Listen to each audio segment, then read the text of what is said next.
We want to go into a topic on customer behavior, from return on investment to return on engagement. It's important. Can we be able to analyze the customer behavior so that we can know if it's a go or no go and what to improve on, and how we can be able to go back to the client and leverage on that as we build the partnership and grow together. And to take us through this discussion, this is the Executive Vice President, Micro Insurance Company. This is none other than Richard Leftley. Welcome, Richard, and over to you as you take us through this discussion on the customer behavior. Thank you and welcome. Hi, everyone. Thank you for having me with you today. It's great pleasure to be invited to talk to you a little bit more about our experience around customer behavior and how we're trying to move from a mindset of return on investment to a return on engagement. So I've been working in microinsurance, providing insurance to the mass market for nearly 20 years now, firstly as the CEO and founder for MicroInsure, and then more recently in the microinsurance company, where we specialize in bringing digital, simple insurance products that cost less than $1 a month to millions of people across Africa, Asia, and Latin America. I think, for us, this topic of how we move away from a mindset of return on investment to return on engagement has really been central to our success. You see, it's pretty obvious that the challenge in insurance is that no one really wakes up wanting to buy insurance. I mean, think about it. None of you woke up this morning and thought, you know what, I really want to buy insurance today. So insurance is definitely a product which is hard to sell. It's a product which people don't really understand, which they actually probably go out of their way not to buy. And in fact, if you look at in East Africa, I think it's true that even today, 97% of people still don't have insurance. So how do we overcome that behavior? How do we change that behavior? Should we come at it through the lens of a return on investment? Should we throw marketing money at it and try and change customers' perception of insurance? Or should we look at it through the lens of engagement? And I think that the history is full of examples of people who have tried to throw money at an investment case at reaching the mass market with insurance, and they failed, right? So definitely the way to approach this is through the lens of engagement, of how do I engage with the customers? How do I convince them around this idea of insurance?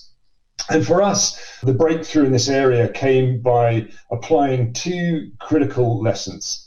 So the first lesson is linked into kind of behavioral economics. So behavioral economics is a field of economics where we try and understand how people think, how consumers engage with products. So everything from those kind of offers in the supermarket of buy one, get one free, through to how people look at a menu and decide which bottle of wine to purchase.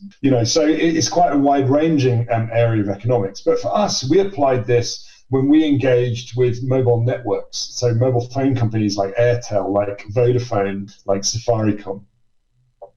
And our breakthrough came when we realized that it's true that no one wakes up in the morning wanting to buy insurance, but they do wake up worrying about the risks that they face. And so people do wake up in our communities worrying about, how will I survive if my husband was to get sick or my kids were to get sick? And this is an area that they really wake up and are concerned by. And we also know that most of the mobile network operators really struggle with customer loyalty. So outside of Kenya, where everyone has a Safaricom SIM, in many countries, people change between different networks. Often they have multiple SIM cards, they top up airtime with different networks. And so whilst the average consumer might be spending, say, $5 a month on making phone calls and using data, on average, they're only topping up about $2 with every network. And so our breakthrough in this area of customer engagement came when we took these two facts. People wake up worrying about the risks they face, and they are not very loyal to their mobile networks. And we combined these two to come up with an approach whereby we used insurance to try and change customer behavior. So what we did was we said, okay, if you top up more, if you engage more, if you make more transactions using your mobile wallet, then we're going to reward you with free insurance. And people trusted that if the telco, if Airtel or if Vodafone promised that they changed their consumer behavior, they trusted that this risk that they were worried about would actually be addressed. And so what we started to see was that people would change their behavior. People would actually top up more. People would make more transactions on the mobile wallet in return for the reward of a promise of the risks that they were concerned by being addressed. They weren't buying insurance. They were buying a solution to the things that they were worried about, and they were changing their behavior. They were engaging in ways with the mobile network. They were being more loyal.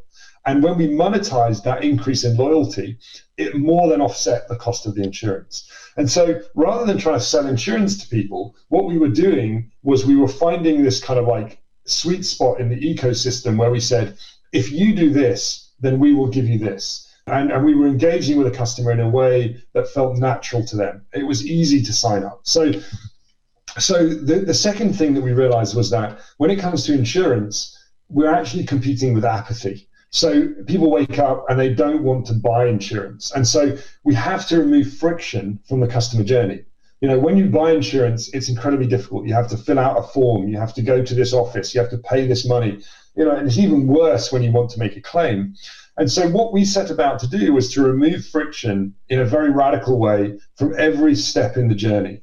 And so we try to make it extremely easy to sign up, extremely easy to use the insurance. In fact, during the experience, we realized, this was a number of years ago, we realized that we were losing 80% of potential clients by just asking them 3 questions. What's your name? What's your age? What's your family member? Who you want to receive the benefit.